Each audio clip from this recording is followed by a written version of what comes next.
Imagine a place where ancient traditions seamlessly blend with modern practices, creating a society that defies common expectations. Bhutan, a small kingdom nestled high in the Himalayas, offers a unique way of life that both surprises and inspires. Known for its strong preservation of culture and its deep-rooted respect for nature, Bhutan is a land full of contrasts that fascinate visitors. From its cultural practices to its philosophies on happiness and its respect for the environment, Bhutan provides a window into a society that has managed to retain its heritage while cautiously embracing modernity. In this video, we will take you on an immersive journey through 10 intriguing and often unexpected aspects of Bhutanese life that you might not have heard of before. These cultural gems reveal the complexities of this isolated kingdom, showcasing a lifestyle unlike any other. By the end of this video, you will come away with a fresh perspective on this hidden Himalayan kingdom. And trust me, the last fact will astonish you and make you rethink what you thought you knew about this remote gem. Before we begin, take a moment to subscribe to World Marvels so you don't miss any future explorations of the world's most extraordinary places. Now, let's dive into Bhutan and discover the untold stories of this remarkable land. 10. Women's status in Bhutanese society. One of the most surprising aspects of Bhutanese culture is the prominent role that women play in both the family and society. While much of the world is familiar with patriarchal norms, Bhutan has historically been a matriarchal society in certain regions, especially in the more remote areas. Women in Bhutan have traditionally held significant power and influence, not only within their families but also in matters of property, marriage, and family decisions. Polyandry, a practice where a woman may have multiple husbands, is a tradition still observed in some parts of Bhutan.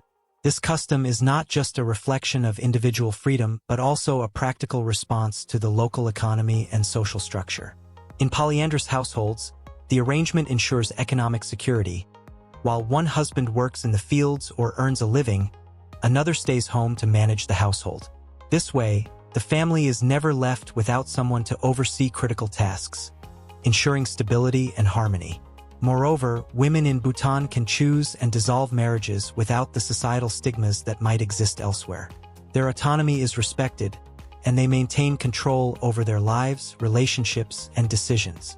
Although polyandry is less common in modern times, the idea of women's influence and autonomy remains central in Bhutanese society. This respect for women's independence is emblematic of the broader cultural value placed on balance, harmony, and respect for individuals. 9. Traditional Bhutanese attire. In Bhutan, clothing is not simply a practical matter. It is a deep expression of national identity, pride, and cultural heritage. Traditional attire in Bhutan is worn every day, not just on special occasions, which is one of the factors that sets this country apart. For men, the national garment is called the go, a knee-length robe that is wrapped and fastened at the waist with a belt. Women wear the kira, a long, wraparound dress that is paired with a jacket called toego. Both garments are adorned with intricate patterns and colors that reflect Bhutan's rich cultural diversity, with certain designs unique to specific regions. The Bhutanese government has taken significant steps to preserve this aspect of their culture, making it mandatory for citizens to wear traditional attire in government buildings, schools, and at certain official functions. Wearing the go and kira every day is seen as a form of national unity and pride, reinforcing the idea that Bhutan's culture is worth preserving despite the forces of globalization. The significance of traditional attire goes beyond fashion. It reflects Bhutan's deep commitment to cultural preservation. Bhutanese people see their traditional clothes as a way to stay connected to their roots while also ensuring that their identity as a nation remains intact amid rapid development and modernization. For many, wearing these garments every day is not a burden but an honor, allowing them to proudly carry the stories of their ancestors into the future. 8. Late introduction of TV and the Internet. In our hyper-connected world, it's hard to imagine a country without TV or the Internet. Yet, Bhutan only introduced these technologies in 1999, making it one of the last nations on Earth to do so. The government initially banned television and the Internet to prevent foreign influences from diluting Bhutan's unique cultural identity and values. At the time, This decision was not about being resistant to progress, but rather about protecting what made Bhutan distinct in a world that was rapidly becoming homogenized by global media. When the ban was finally lifted, Bhutan approached the adoption of modern technologies with great caution. Television and internet access were introduced gradually, allowing the government time to assess the cultural impacts. The goal was to modernize without compromising the nation's deeply held traditions and Buddhist values. Even today, despite growing connectivity, Bhutanese society places great emphasis on the ethical use of technology, ensuring that it doesn't disrupt the harmony of their communities. This gradual integration of modern technology, while maintaining traditional values, is a hallmark of Bhutan's development philosophy. It's a reminder to the world that adopting new technologies doesn't mean losing cultural identity, and that progress can be measured in more than just technological advancement. It can also be about maintaining a balanced and fulfilled way of life. 7. No traffic lights. Thimphu, Bhutan's capital, holds the unique distinction of being one of the only capitals in the world without traffic lights. Instead of automated signals, traffic is directed by police officers, who stand in designated booths at key intersections, guiding vehicles with a combination of hand gestures and movements that almost resemble a dance. Why no traffic lights? It's not because Bhutan is undeveloped. Rather, the decision reflects the country's values of community and harmony. In Bhutan, there is a strong belief that human interaction should remain at the forefront of daily life, even in something as routine as directing traffic. The sight of a police officer guiding cars and pedestrians is not only a functional necessity, but also a symbol of Bhutan's commitment to maintaining a close-knit, people-centered society. Many tourists find this absence of traffic lights both charming and reflective of Bhutan's broader philosophy, which prioritizes human connection and tradition over the conveniences of automation. In Thimphu, even managing traffic becomes an opportunity to showcase the country's unique identity. 6. Profound respect for life. Bhutan's reverence for life is deeply ingrained in its Buddhist values. Nonviolence, or ahimsa, is a central tenet of Bhutanese culture, and this belief is reflected in many aspects of daily life, including the country's strict laws against the killing of animals. There are no slaughterhouses in Bhutan, and much of the meat consumed in the country is imported from neighboring nations. This respect for life extends beyond animals. Bhutan is also deeply committed to environmental conservation, recognizing the interconnectedness of all living things.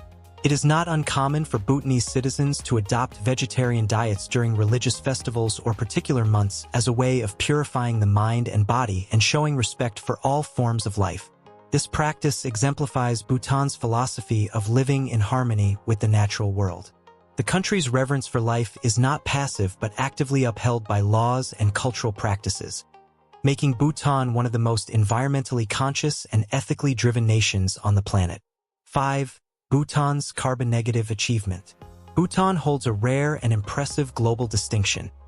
It is the world's only carbon-negative country. This means that Bhutan absorbs more carbon dioxide than it produces, largely thanks to its extensive forest coverage.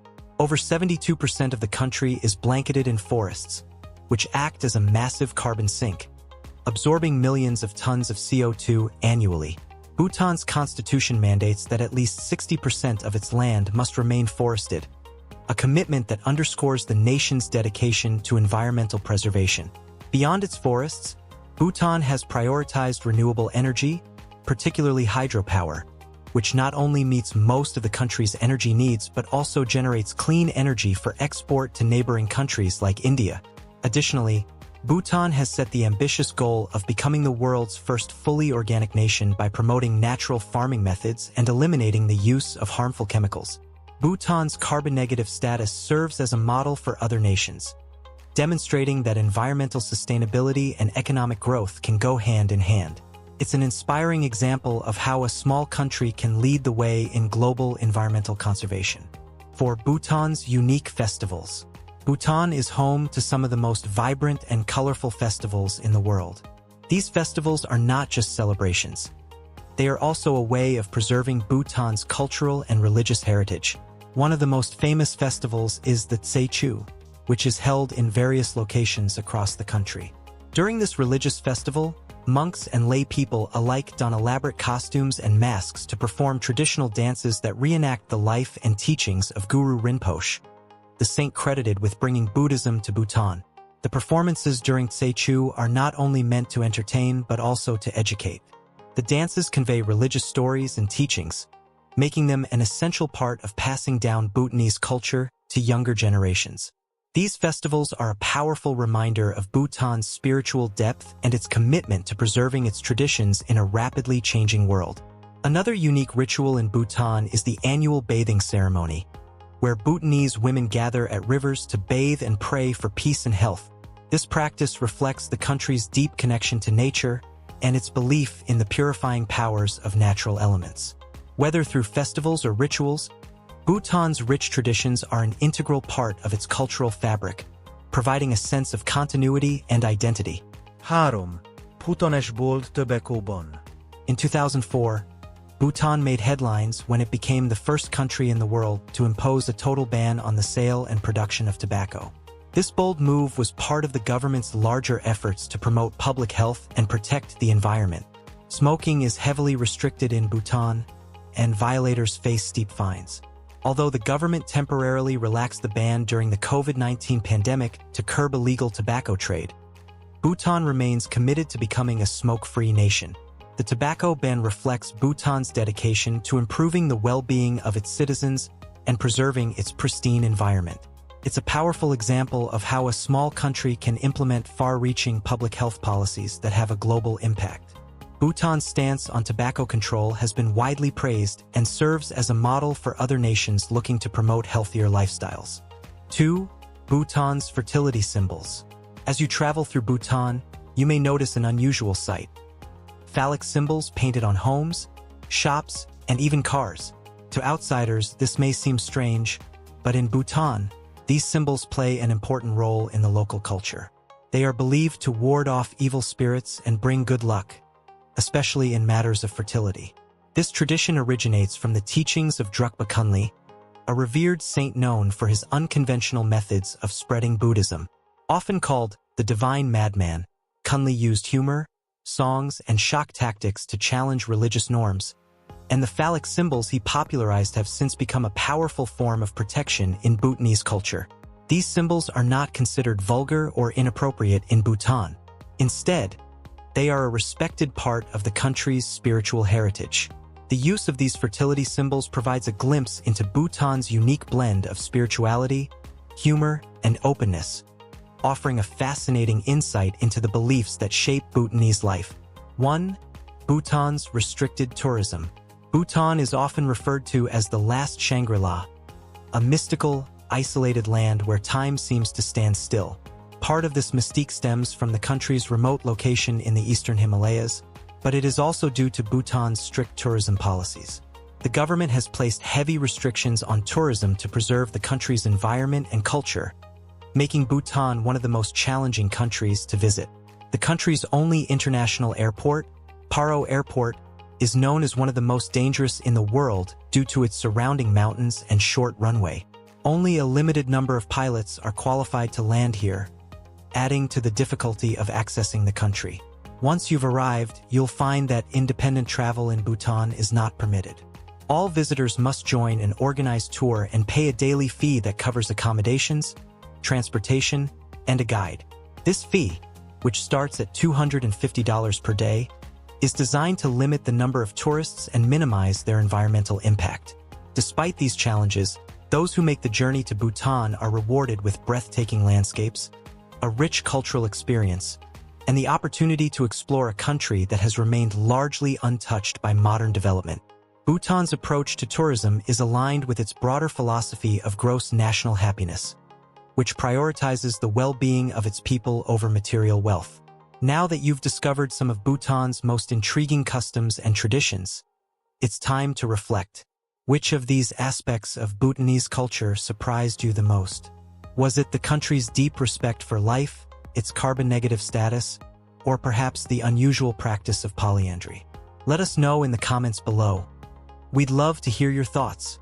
And don't forget to like, share, and subscribe to World Marvels for more fascinating journeys into the heart of the world's most extraordinary places. Until next time, may your travels be full of wonder and discovery.